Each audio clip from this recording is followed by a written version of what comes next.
Hello YouTube and welcome back to a video at PIRAS Motorsport. So today we have something a bit different. We are here at Sport installing the new front springs on the Samsonas kit, and more importantly the generation 2 or revision 2 arms from Wiborg Engineering. Technically they're like revision 3.5, not because there was something wrong with the initial product, just because they do continuous product improvement. So the geometry is largely unchanged, always the same, but these new arms are actually stronger and in a way that they can last longer in time in harsh conditions of usage.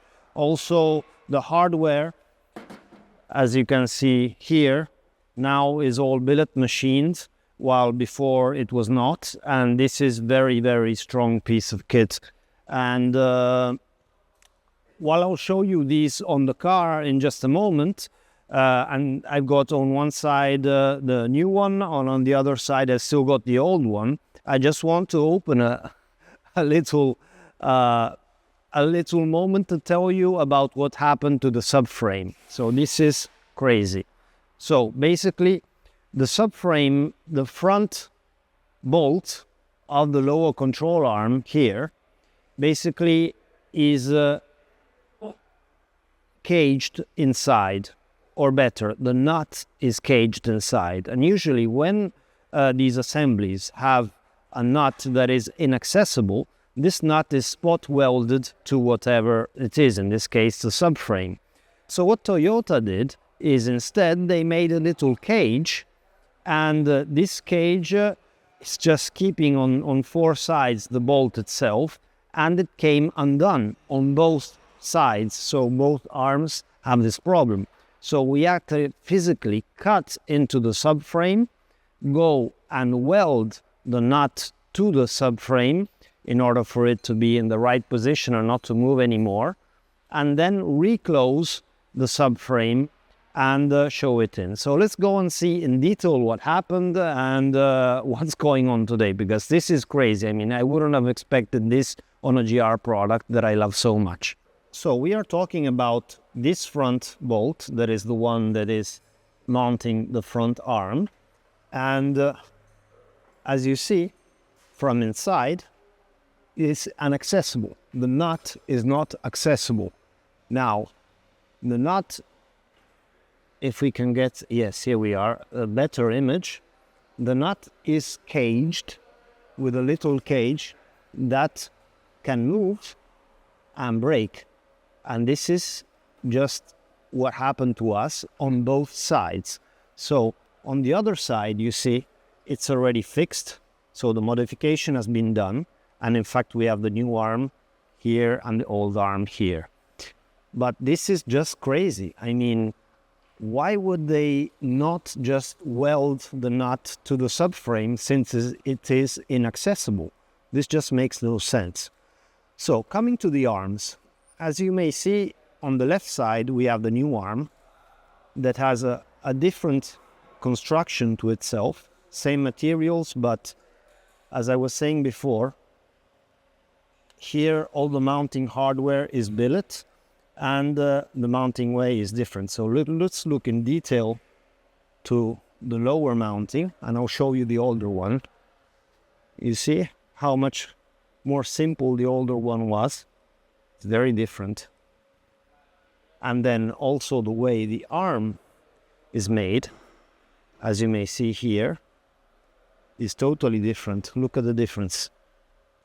This is the new arm, and this is better poised to last in time to all the stresses. And there is also a larger clearance to the disc and a few minor tweaks to geometry. Nothing great, but this really is.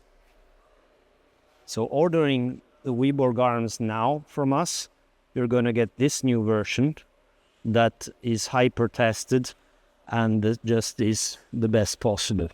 And as you see, this is the older one, very much smaller clearance to the disc and just older material. And mind you, still the product is keeping on well. because this product has been on the car for 2.5 years. It saw 2 winters, it saw a trip in a container, it saw rally driving here in Gran Canaria. I mean, it saw it all. And so that's very good. And now looking for a moment at the tie rod for the steering, and you see the one here, and on the other side, I want to make a comparison for you. This is the old piece of kit and the new piece of kit. You see the new one is complete billet mounting, whilst the old one was composite. And this makes a big difference.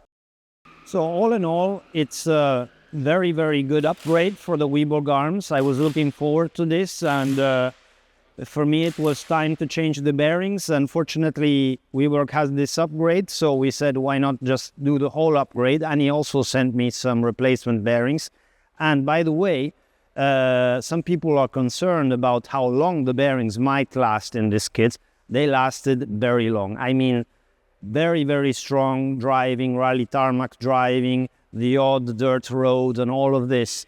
2 winters and all of that, and they did about 35,000 kilometers in this condition. So that is a lot. I wouldn't be worried, especially if this is a car that you use mostly in the weekends. This is going to last you 10 years. And once you do need to change the bearings, these bearings will come quite cheap, because the bearing kit is around 200 euros, more or less. And nothing I would be very preoccupied about. And the swap is also very, very quick. It's only 3 bearings for each arm, and plus the steering tie rod if you need it, but maybe you don't, because that's very difficult that it would get broken.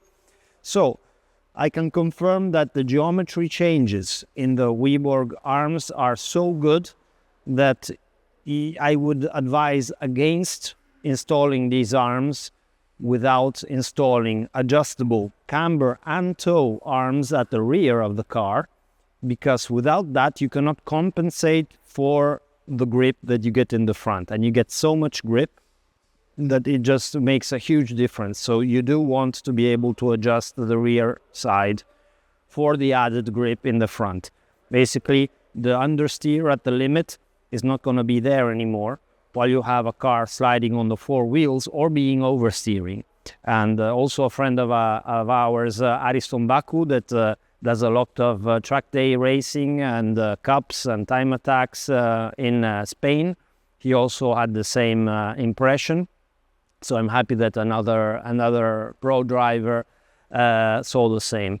I think that now through the channel more than 100 cars have got these arms, and all the users are very happy with it. So we'll go on. Changing subject once more, I just wanted to tell you that it's been a very intense period for me lately, and the GR Corolla prototype kit is ready now.